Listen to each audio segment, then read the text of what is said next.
Crime and criminal tracking network సిస్టంలో వస్తున్న అధునాతన పద్ధతులను అందిపుచ్చుకోవాలని డీజీపీ జితేందర్ అన్నారు. డీజీపీ కార్యాలయంలో ఆయన అన్ని జిల్లాల ఎస్పీలు, పోలీసు కమిషనర్లతో వీడియో కాన్ఫరెన్స్ ద్వారా సీసీటీఎన్ఎస్ ప్రాజెక్టుపై చర్చించారు.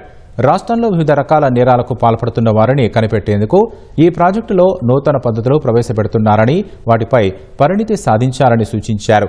ఉన్నతాధికారులు ప్రాజెక్టును సమర్థవంతంగా ఉపయోగించారని, తద్వారా క్రింది స్థాయి సిబ్బంది మరింత మెరుగ్గా వినియోగించేందుకు అవకాశం ఉంటుందని చెప్పారు.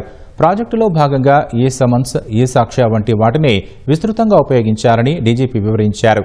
ఐసీజేఎస్ పథకం కింద కంప్యూటర్లు, వాటి అనుసంధానమైన పరికరాలను భారీ స్థాయిలో పంపిణీ చేసిన రాష్ట్రంగా తెలంగాణ పోలీస్ శాఖ దేశంలోనే పేరుగాంచిందని గుర్తు చేశారు.